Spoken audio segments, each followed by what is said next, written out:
Yo, what is going on, Guardians? J-Man here, and today I have finally adapted. The Bungie devs have enlightened me in my sleep and provided me with the game's most toxic Titan loadout for the Crucible. I mean, we don't even have to get into the details, but just watch this. What is this dude supposed to do other than uninstall the game?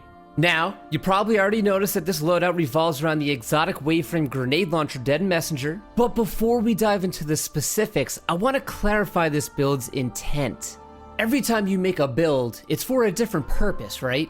Some loadouts are made for huge grenade explosions, and others are for having lots of health. But this build is designed for never, ever losing a 1v1 battle. It is literally impossible to lose a 1v1 with this setup if it's played correctly. And what's great about this build is it works well in all Crucible game modes, so whether it's Control, Rumble, or even Trials, as long as you can isolate that one-on-one fight, you're a winner. So let's dive in, shall we? I'm brand new to the Waveframe GLs in general, and I did just want to take a quick second to describe this archetype in case you're new as well.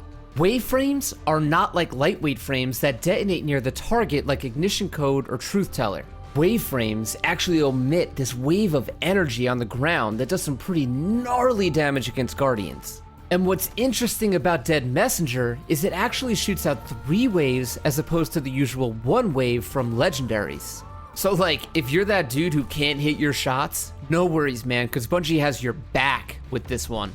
The only thing you're actually going to have to get used to though is changing your angle to shoot at the ground in front of the enemy instead of trying to shoot right at their feet.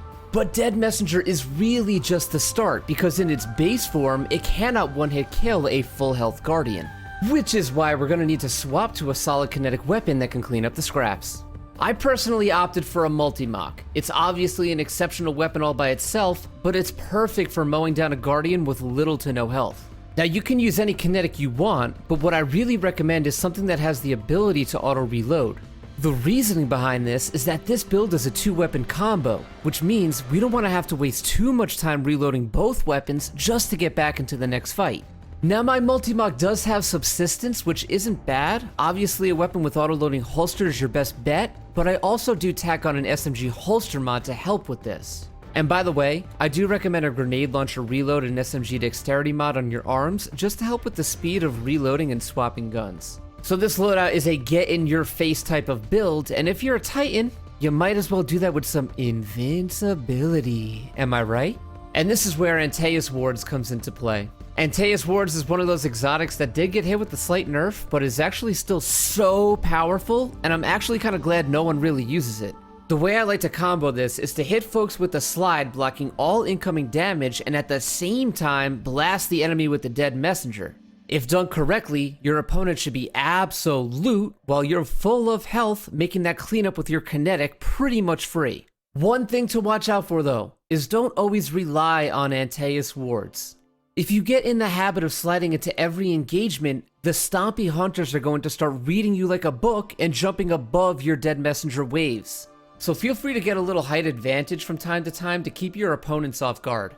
Now, if we're going to be sliding around like a madman, it only makes sense to pair all of this with the Behemoth Titan. The synergy between Anteus Wards and the extended Cryoclasm slide is disgusting.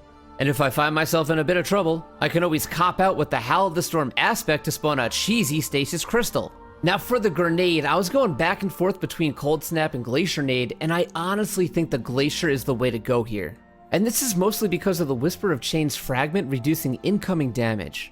Remember yo, this build is purely to win your 1v1s, so if another enemy Guardian tries to third party, we can slap down an ice wall to block enemy fire while reloading with damage resistance. And to make sure we're getting this grenade back as soon as possible, I'm also using Whisper of Shards and Torment.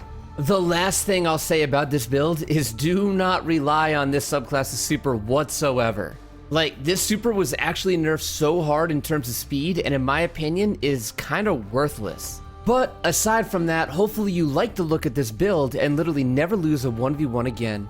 If we match in Trials this weekend, please don't use this against me, it's unfair, but for real, if you enjoyed the video, please help me out with a like. Also, if you have any suggestions to make this build stronger, be sure to slap it down in the comments below. And as always, thank you for watching, and I'll see you in the lighthouse this weekend.